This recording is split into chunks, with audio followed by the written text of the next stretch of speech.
Hey guys, so what I have behind me here is known as the Ponte Vecchio, and it's pretty much the most famous bridge in Florence, but the reason why I'm showing it to you is that it shows a good example of what you find on a lot of medieval bridges, which are lots of shops, and people tend to think of bridges today as just a way to get from one side of a river to another, but this space within the city in medieval cities was very important, and so many bridges in medieval cities were covered in shops and buildings. In actual fact, in many cases this led to the bridges themselves eventually collapsing or fire breaking out or such like. So most bridges later on became just, as we know them today, a way of getting from one side of a river to another. But this has been preserved and rebuilt, in fact, but preserved as a bridge which has still traders' shops on it, mostly jewelers. When I finish talking, I'm going to turn the camera around and we'll take a walk across the Ponte Vecchio so you can have a look for yourselves.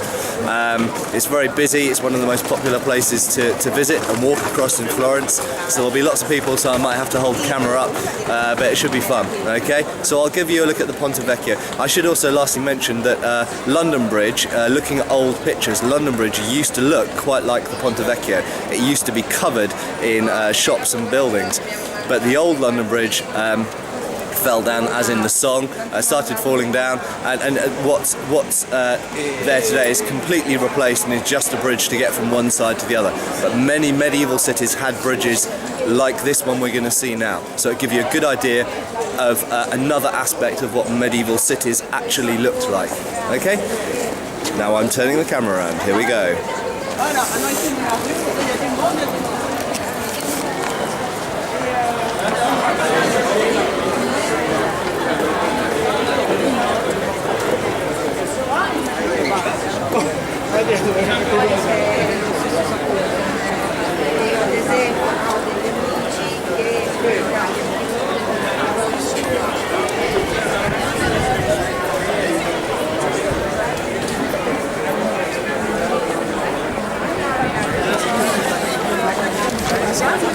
Comment? C'est pas par là?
So behind me is the River Arno, very important river, and it's the artery that runs through the centre of Florence.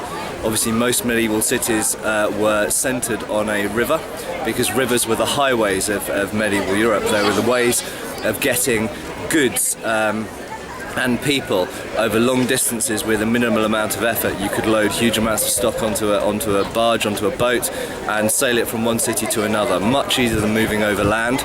So rivers are incredibly important and incredibly heavily regulated, in fact, their use in medieval period, and control of rivers was very important. You may have noticed that I briefly showed on the other side of the river, I showed a tower. That tower is very important because that tower has a corresponding tower on the other side of the river, or the remains of one, and those towers control the route into the part of the river which has the city either side of it. And originally there was a massive chain, a chain bigger than any chain you've probably ever seen, going from across the river from one tower to the other. And the chain prevented, obviously, attack, prevented an enemy fleet coming into the river, but more importantly, and that never happened as far as I know, but more importantly than that, the chain controlled the river. So by lowering and raising the chain, you could lower the chain to let boats in and raise the chain to close the river again. And it meant that you could control the traffic going in and out, and of course tax them. And this is the thing, often when people talk about medieval history, they just think about fighting and chivalry and jousting and Robin Hood living in a forest. In actual fact, medieval history is just like any other period of history. The majority of it is about the control of commerce, tax, keeping the established order, hierarchy, and so on. And tax is an incredibly important factor behind the study of any medieval city. Okay, I'll talk to you soon. Bye.